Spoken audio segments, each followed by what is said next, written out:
Yeah, And yeah. Yeah, I've seen an interview with Chris and it just blew me away the way he like thinks about like storytelling, you know? It's like he yeah, just sees like this whole I don't know, he has this weird way of taking like disparate elements and like somehow putting them together, you know? Like he's the guy that's gonna come up with like some new genre of music or something because like he can see two things that are unrelated and bring them together, you know?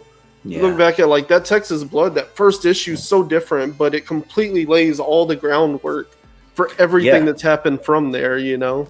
That was my first question for him in the interview. I was just like, I was like, okay, I get why you did it, but tell me, why did you do it this way? Because it's the perfect way to start a book. Yeah.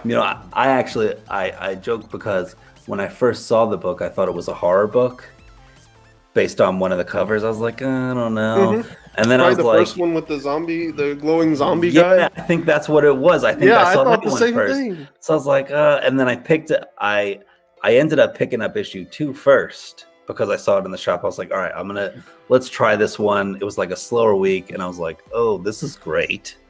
And then I went back and I read the first one on the Image website because they have the number ones there. Yeah. And then I'm all on board for this one. You know, Yeah, yeah. uh, I was engaging with him on Twitter, you know, and he was talking about you know, I forget what he said, but I was like, I don't understand why so many people fell off from the first issue because I know a lot of people that read the first one liked it, and then the second one they were out because they were like, it's not even the same thing. I'm like, dude, like I don't understand why they gave up, and he's like, yeah, I really wanted to do that because I felt like it set the tone, and I was it like, did. yeah, I was like, it totally Yeah. did. Like, it sets the tone. I was like, but as somebody who's like from Texas, and my dad is obsessed with like that area specifically that story is Okay. set in. So like as a kid, we used to go on vacations out there to Marfa and all that stuff like every year, you know.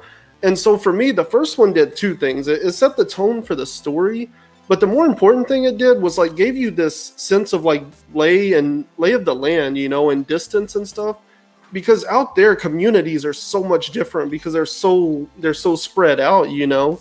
And you're in this situation where like if you're in New Jersey or Ohio or something, like your neighbor's like 6 inches over if they don't share a wall with you anyway, you know. And you go out to West Texas and it's like you might not even be able to see your nearest neighbor, you know. And so a lot of the stuff that they get into in that book, I'm like, yeah, that totally makes sense. Like I get it because we're at the diner here and I can see like the house is 10 miles outside of town. Nobody can see or hear what's going on out there, you know. Yeah.